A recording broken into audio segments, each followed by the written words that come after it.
Sveiki, dvasinis podcastų žiūrovai. Šiandien turim labai įdomią viešnią, Robertą. Labas, Roberta. Sveikas. Labai norėsiu, kad jinai pati save pristatytų, papasakotų apie save. Ačiū labai už galimybę čia būti, dalyvauti, bendrauti. Ir esu Roberta Baranauskė ir erdvėje socialinėje mane galima rasti kaip moteriškumo ambasadorė. Šiaip iš tikrųjų esu asmeninė pokyčių ir transformacijų mentorė, padedu ir vyrams, ir moterims, tačiau daugiausiai dirbu vis dėlto su moterimis ir įvairios paskaitos, seminarai, kursai ir programos skirtos būtent aktyvinti moterišką energiją, puoselėti, atrasti naujai santykius galbūt ar ne, tiesiog kažkokį tai pokytį savo gyvenime ir jeigu kažkas yra užstrigę, padedu pereiti per tą užstrigimą. Ir žinoma, labai aktualiai dirbu su pasąmoninėmis programomis, įvairiais vaikystės blokais ir proto struktūromis jau 12 metų. O, tai ganėtinai nemažai iš tikrųjų. Jo. Ja, pradžiai tradiciškai savo žiūrovom užduodu, pašnekovam teisingiau, užduodu klausimą būtent apie dvasingumą. Kaip manai, kas yra tas dvasingumas? Tai čia toks nuostabus klausimas, nes pirmoji stiprioji mano mokykla ir buvo dvasinė mokykla. Ir iš tikrųjų aš dabar beprotiškai džiaugiuosi, nes labai lengva pasidaro atrinkti informaciją, o žmonės, kurie keliauja tiesiai į sąmoningumą, pastebiu, kad kartais labai pasiklysta. Tai dvasingumą aš turbūt pasakyčiau, kad tai yra aukštesnės energijos priėmimas į savo gyvenimą, į savo kasdienybę. Ir ta aukštesnė energija turi begalę vardų, mes žinome, ar ne? Ir tas dvasingumas yra tai, kai aš širdyje galiu sukurti tą tikrą tikėjimą ir pasitikėjimą kažkuo, ko nematau, aukštesnė energija arba jėga. Man tai yra dvasingumas. O kaip manai, dar vienas toks žodis, kur dažnai naudojamas yra sąmoningumas. Kaip jisai kartu su dvasingumu atskirai, kaip jį reikėtų traktuoti? Tai va tuo sąmoningumo keliu pati keliauja, ar ne, kaip ir minėjau, 12 metų. Ir sąmoningumas greičiausiai yra tas toks sąmoningas supratimas, kad aš visada renkuosi, netgi tada, kai nesirenku. Mhm. Tai tiesiog galbūt sakyčiau, kad dvasingumas ir sąmoningumas man tai yra labai gražiai apsijungia, ne? Nes kaip ir minėjau, jeigu žmonės kartais nueina labai stipriai į sąmoningumą, jie pradeda savo taikyti ir beje savo gyvenimui, ar ne, kažkokias tai taisyklės. Bet kai ateina dvasingumas, nes ateina besąlyginė meilė, priėmimas, taisyklės išnyksta. Viskas tampa labai gražia visuma. Tai aš manau, kad tas dvasingumas ir sąmoningumas apsijungus, tai ir yra tobula harmonija. Ar ne, ko mes siekiam, tokia pilnatvė, supratimas, kad nesąmoningi žmonės labai eskaluoja, čia aš medituoju, čia aš keliauju, čia aš su savimi dirbu, žodžiu. Bet tada, kur mes paliekame erdvės pasireikšti tai aukštesniai energijai, tai magijai, kurios dėka mes čia ir esame šioje žemėje. Taip, kaip puikiai įdomiai pasakyta, iš tikrųjų. Fainai. Grįžtant prie jūsų, prieš 12 metų, kas pastumėjo, nuo ko viskas prasidėjo? Tai gal tada tai pasakyčiau, 12 metų aš taip aktyviai, ar ne?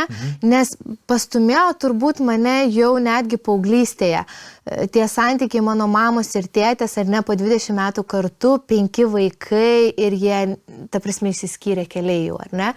Tai aš pradėjau savęs klausinėti, ar viskas yra, kodėl vieni žmonės yra labai turtingi ar nelaimingi, o kiti, pavyzdžiui, yra, gyvenantys skurde ir visiškai nelaimingi. Tai aš klausiu savęs šitų klausimų, klausinėdavau ir skaičiau daug knygų. Skaičiau knygų, norėjau, kad ateitų atsakymai, buvau ta, kuri nori priešintis. Žodžiu, priešintis pirmiausia šeimos sistemai, po to šiaip gal turbūt sistemai, ar ne. Ir besipriešindama ieškojau tų atsakymų ir prasidėjo viskas nuo knygų. Ir beje, kaip minėjau prieš mūsų pokalbį, ar ne, tai kad Vat būtent pirmoji mokykla ir buvo dvasinė mokykla. Kaip buvo? Tai būdama dar studentė, ar ne, mano buvusio darbdavio žmona, žodžiu, jie mane pasikvietė į pokalbį, ten atsiskaityti iki galo, viskas išsiskirstyti ir sako jie, na va, čia tau aš duodu, man atrodo, 20 litų. Sako, ten mes ar 50, nebepamenu, mes nebuvom atsiskaitę už paskutinį renginį, žodžiu, ar ne, ten šokėja aš buvau. Ir sakau, ne, man nereikia, jūs atsiskaitėt, nes ten po mėnesį dėl ten tų popierių vedėt. Žinai, taip žiūri, sako, tu studentė, žodžiu, tu viską taip pat, labai jau čia taip kruopščiai, taigi duodam pinigus, tau studentį reikia. Ir mes važiuojam namo, veža jinai mane į bendrabutį. Ir kalbam, sako, tokia kitokia, aš kalbu apie tas knygas, jai visą kitą. Ir knygos jau mane buvo paruošę, nes jeigu ne knygos, gal būčiau kitaip sureagavusi, kai mokinys pasiruošęs, pasirodo mokytojas. Ta graži frazė, bet kaip teoriškai graži, bet kaip praktiškai. Tai jinai mane penktadienį beje vakarą veža namo į bendrabutį, kalba ir sako, žinai, Roberta stoja, aš paskambinsiu, ten seminaras vyksta šiandien. Sakau, gerai, paskambina, sako, klausyk, ar yra vietų? Jo, yra, sako. Tai sako, Roberta, aš tave vežu į seminarą. Ir atveža mane į namus ten, žodžiu, žmonės nepažįstami, dar paprašo susimokėti į seminarą, tai galima ir išgąsdinti labai, ar ne? Bet aš buvau ta tokia nerinti, ką parodys, ką man atves, tai aš... Ir žodžiu pasilikau, nors kitą dieną seminaras vyko 3 dienas, aš negalėjau dalyvauti, nes sportinės aerobikos varžybose šeštadienį dalyvavau. Ir sako, tada grįši kitą arba dar kitą savaitgalį užbaigti visą tą seminarą, žodžiu.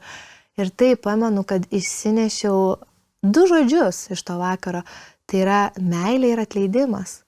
Ir tai prasidėjo mano labai tas aktualus keliavimas jau rimtai per kažkokius mokytojus, per kažkokias mokyklas, žodžiu, per praktikas stipresnės, nebe tik iš knygų. Tai taip visa ta kelionė, mane taip susidėliojo tas gyvenimas, kad aš esu čia dabar. Tada studijos turbūt, ar ne? Kažką gal su tuo studijavot? Ar kažkur visai net? Kaip dažniausiai, kad...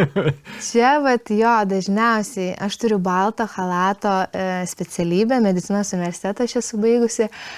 Ir turėjau praeiti tam tikras laikas, nes aš savo vizijose nematau to balto chalato.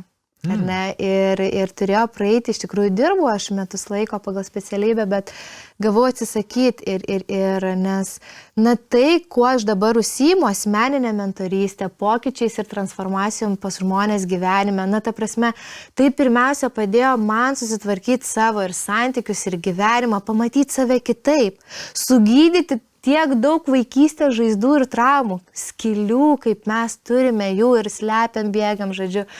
Tai ne, aš nestudijavau nieko su tuo susijusio, bet ateityje negali žinot, šiaip tie visi kursai, seminarai, ar ne, paskutiniai visi metai Londone, ar ne, po 5 dienas, nuo ryto iki vakaro, galima sakyti irgi kaip stiprios studijos. Mes išeidavome, atvažiavę 9 iš ryto, išeidavome iš mokymų 12 nakties ir taip nuo 5 dienos, ta prasme, tai... Studijavau, ar universitete, tai tikrai ne, bet gal dar studijuosiu. Bet visos kitos studijos, tai jos buvo. Jeigu dar bus toks universitetas dar. Jeigu. Tai irgi toks momentas. Tęsiant, 12 metų pati jau aktyviai, ta prasme, jau konsultuoji žmonės, kalbi su žmonėmis, ar vis dėlto, kaip tie 12 metų atrodė? Tai, gal čia ir nepasakiau iki galo. 12 metų pati labai aktyviai keliauju šiuo keliu, ar ne, taikau savo praktikas, ar ne, tikrai, keliauju po seminarus, mokymus, tokius, kurie...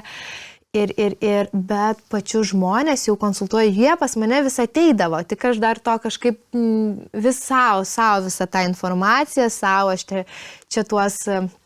rezultatus džiaugiuosi savo gyvenime. Jie vis ateidavo, klausdavo, bet taip ir nebuvo aišku, kad aš čia jau imu ir tai darau, ar ne? Vis kažką veikdavau šalia, kažkaip ir jau dabar gal 3 metai, ar ne, sakykime tai, bet socialinė erdvė tai dar mažiau laiko, kol aš sugalvojau, kad reikia eiti ir socialinę erdvę, ar ne. Tai, sakyčiau, gal 2 metai su trupučiu, ar ne, kai aš jau dirbu tikrai su žmonėmis ir padedu keisti jų gyvenimą, ar ne, kažką transformuoti, tiesiog įgyvendintos pokyčius. Tai dabar ta dabartinė veikla jau, kaip sakant, moteriškumo ambasadorė, ar ne? Arba asmeninė mentorystė. Asmeninė mentorystė. Ar tai jau patapo pragyvenimo šaltiniu? Taip. Tai tada. Vedat kažkokius kursus, seminarus, stovyklas, kaip tai atrodo, ar tik asmeninės konsultacijos? Tai jeigu mes imame asmeninę mentorystę ir ne žmonės, kurie ateina, ir moteris, ir vyrai, kurie nori greičiau kažkokio rezultato, ar ne, ir nori vienoj srity, ten, tarkim, imkim finansai, ar ne, arba santykiai, arba, ir sveikata kartais būna, ar ne. Tai tada mes asmeniškai dirbame, ar ne, ir ten būna tikrai intensyvu, kad apei tam tikras proto struktūras, kurios labai stipriai kliudo. O šiaip iš tikrųjų tai būna programos ir kursai moterims ir įvairaus ilgio, ar ne, būna mėnesio, būna 3 mėnesio, ar ne, būna 6 savaičių. Tiesiog ateina tam tikri momentai, ką aš turiu pristatyti ir jau pristatau ten tą kursą arba seminarą, žodžiu, paskaitos. Ir kažkaip nuo pat pradžių viskas man prasidėjo taip irgi labai mistiškai, nes aš pradėjau viską online. Nors visi darė viską gyvai, ar ne? Tai dar prieš pandemiją, skaitykim, ar ne? Ir vis savęs paklausdavau, kodėl tas online'as? Visi taip čia normaliai, o aš čia online, visi gyvai, o aš online. Ir man tiko viskas. Ir aš grįžtu, žodžiu, ar ne, dirbu iš kur noriu, kaip ir niekas nesutrukdė, grįžtu ir čia mūsų užrakina Lietuvoje, nes aš dar Londone gyvenau ir kai prasidėjo, užrakina 3 mėnesiams. Bet aš nesijaučiau užrakinta, nes buvo pačios nuostabiausios 3 mėnesio atostogos ir mano veikla vyko, niekas nesikeitė. Tai taip mane mistiškai, ar ne, nuvedė link to, kad mano veikla labiausiai ir vyksta online iš tikrųjų. Paruošė būtent tokiam darbui. Fainai. Tai pati dar ir esat mama. Taip. Tai kaip viską suspėjat? Aš dar taip pasakyčiau, ar ne? Čia buvo didžiausias klausimas, nes mano 3-asis jam, bus 8 mėnesiai sūnus. Ir kai jisai gimė, ta veikla viskas vyksta ir aš sakiau, duosiu savo laiko ir pasižiūrėsim, ar ne? Ar viską stabdom, nes, ta prasme, kol esi neštukė, viskas čia tvarkoj, bet neaišku, kas čia pareina, kokia siela, kas čia vyks. Ir aš nesustabdžiau. Ir po tų 2 savaičių, ten jau kaip vėl prasidėjo mano asmenės konsultacijos, aš susiskambinu ir po asmenės konsultacijos išeinu, nes aš galiu dirbti iš namų, online viskas vyksta, ar ne.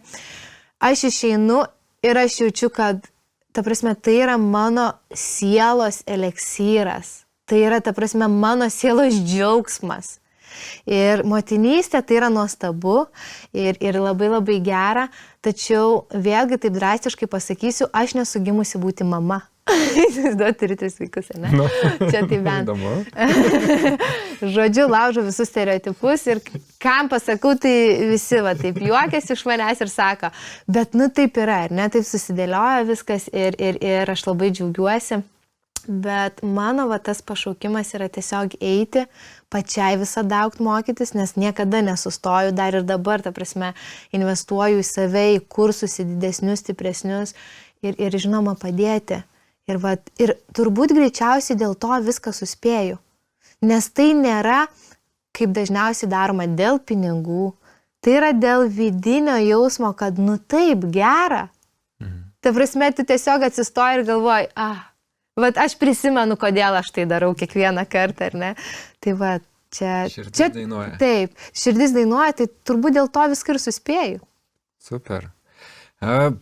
Kokios dažniausiai problemos? Dėl ko žmonės dažniausiai kreipiasi? Dėl pinigų, ko jam trūksta meilės, nežinau, pripažinimo?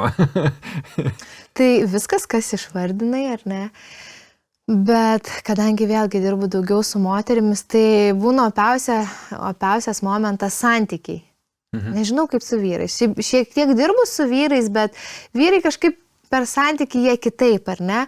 Ir santykiai su vyrais arba šiaip kažkokie santykiai ar ne pas moteris, opiausias tas klausimas, būna, kad tikrai kreipiasi dėl sveikatos, dėl finansų, dar dėl savirealizacijos ir veiklos. Ar ne, nes būna blokai ir nežino, tarsi dirbo 20 metų, jaučia, kad labai prastai jaučiasi, ar ne, bet ką keisti nežinau. Keist kažkas jau viskas nebegaliu, turiu, ar ne, nedainuoju, esu pinigų uždirbu, bet jie išeina, čia beje taip viskas ir vyksta, ar ne, jeigu mes nedarome tai, ko mes mylime, ar ne, tai mes galime uždirbti, bet tie pinigai kažkur išnyksta. Tiesiog jie dingsta, ar ne. Tai vat ir pas moteris, ir pas vyrus beje dažniausiai būna taip, ar ne. Todėl labai svarbu atkreipti tai dėmesį.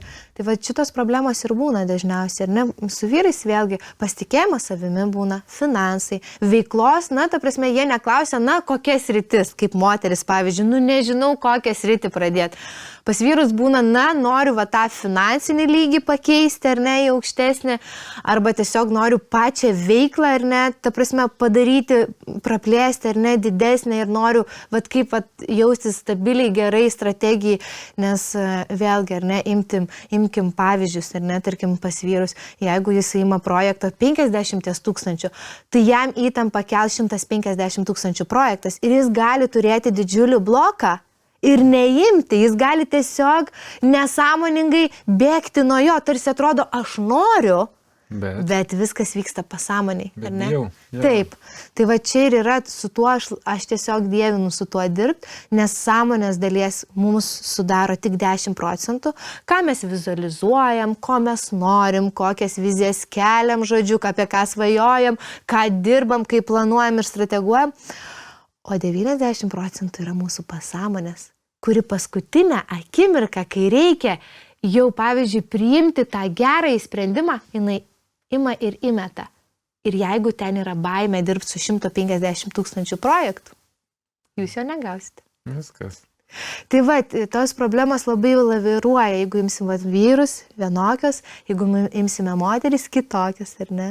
Kaip ir minėjau apie energijas. Ir tai visa ateina per tam tikras technikas. Kokiu principu tai daroma? Ta prasme, iš kur atsiranda tie, nežinau, kaip čia pavadinti, blokai, tos baimės kažkokios, ar ne? Tai iš kur atsiranda, ar ne? Nes kaip jaučiu du klausimai čia, ar ne? Tai va, iš kur atsiranda, tai imsiu tada tik šį gyvenimą labai paprastai, nes aš labai mėgstu tą racionalų protą irgi, ar ne, kas paprasta. Ir blogai atsiranda iki 7 metų amžiaus nuo mūsų gimimo. Ir taip, kaip mes turėjome, kokią vaikystę turėjome, kas mus supo, kas mus augino, ką mes matėme, kokioj socialiniai erdvėje mes augome, ar ne, na, ta prasme, kažkas augo kare, ar ne, kai vyko, kažkas augo, žodžiu, per pandemiją, ar ne, auga, na, žodžiu, ar ne, tai va, visa tai mus įtakoja. Kai vaikas gimsta, jis gimsta kaip baltas popieriaus lapas. Čia nėra visiškai, jisai negali atskirti, kas yra bloga, kas gera, viskas yra šifruojama, viskas yra rašoma, užrašoma. Ir dažniausiai įrašinėjama stipriausiai, kas turi daugiausiai emocijos. Ir kas aplinkoje daugiausiai emocijos turi dažniausiai? Ar pyktis, ar ta euforija ir džiaugsmas laimė? Ar ne? Tai vat mes galvokime iš tos pusės. Dažniausiai tas stiprumas ateina iš tos neigiamos pusės. Ir va čia susikūrė blokai pasąmoniniai, programos, su kuriais ir dirbu. Ir kitas tas klausimas buvo, ar ne, kokie metodai. Ir ne kaip. Tai yra taip, tai yra įvairiausių metodų, kai aš vedu per tam tikrus klausimus, ar ne, žmogus atsakinėja, būna, ar ne, hipnoterapija tokia dalinė, ar ne, bet žmogus, kiek aš pastebiu, jisai turi šiek tiek būti pasiruošęs. Tai mes prieš pradedant, aš visą laiką apipasakoju ir taikau dažniausiai vieną ir tą patį metodą. Jeigu mes dirbam su pasąmoniniais blokais ar ne, ten stipriais dalykais, tai žmogus pripranta prie to metodo, jam tada lengviau, geriau. Bet kai mes dirbam dar asmeniškai, aš užduodu dar šalia kitų praktikų jam asmeniškai ir mes aptariam, kaip sekasi. Kaip sekasi atlikti vieną, kitą, kur jau yra kabliukas ir aš lipu per negaliu arba negaliu perlipti to negaliu, žodžiu. Tai va, praktikų yra tiesiog labai įvairių, ar ne, bet su pasąmonė mes dirbam per vieną tam tikrą metodą. Žinoma, tai taiko ir garsinės meditacijas tokias specialias, ar ne, įėjimai į tam tikras būsenas, ar ne, kai žmogus atranda tuos atsakymus, nes pas kiekvieną mūsų pasąmonė yra ir atsakymai, ir blokai, ir atsakymai. Tiesiog mes turime suprasti ir išmokti, kaip nueiti į tą vietą, ar ne. Ir tada, nes tenai yra ir didžioji išmintis, ir patys geriausi sprendimo būdai, bet ir visi blokai. Jo, viskas viename. Gal yra kažkokia technika, kuri pagrindinė pas jūs, ar čia daugiau, kaip jūs dirbate, man įdomu tiesiog. Nežinau, kažkokio psichologo galbūt ten išdirbta technika naudojama, galbūt autorinis darbas gal. Jo, galima ir taip pasakyti, ar ne, nes tiek, kiek aš tų technikų mokiausi ir kiek vis pas kažką nueidavau, tai yra tada visuma. Aš, pavyzdžiui, kaip dirbu, labai nėra to tokio, kad, pavyzdžiui, ateina žmogus ir tu jį pajauti, kas jam yra tikrai reikalinga, todėl tai toksai būna atrankinis momentas, ar ne, mes kalbamės viską.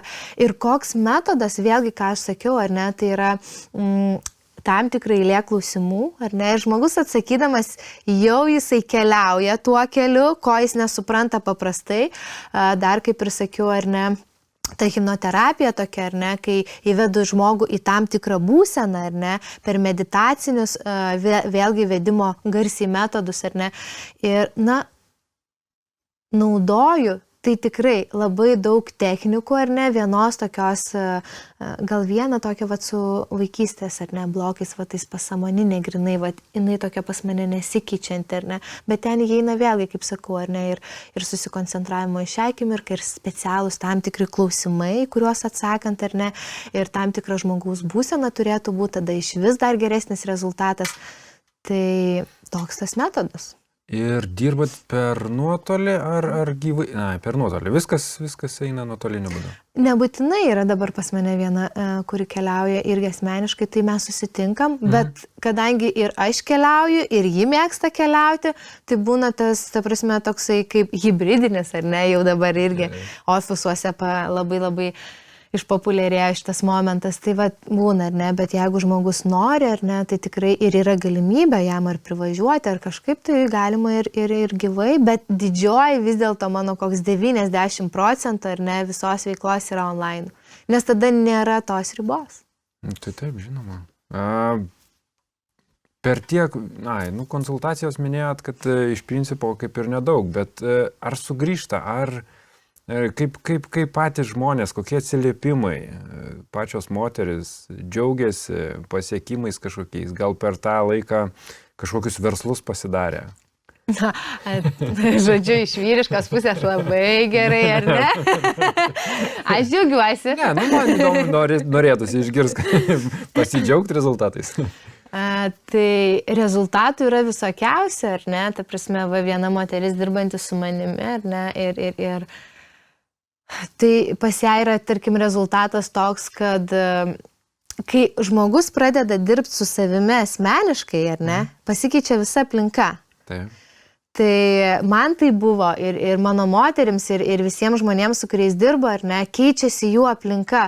Tai pavyzdžiui, tarkim, jeigu alkoholį vartojanti jos mama 10 metų nuolatos, jinai pati nuvažiavo ir išsikodavo, ta prasme, kai jinai 10 metų kovojo, tarkim, ar ne.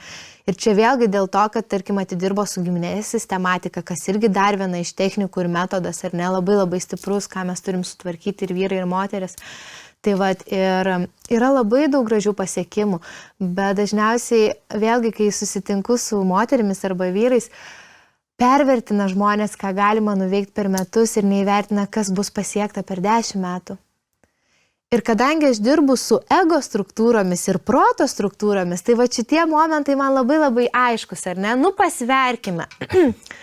Jeigu dabar man vyras, kuris ten, žodžiu, ar ne, pradėjo man pirkti dovanas, o ten man ir minusas buvo, ir jisai man į dovanų pirko, ten toli, Tai aš sakyčiau per mažas rezultatas.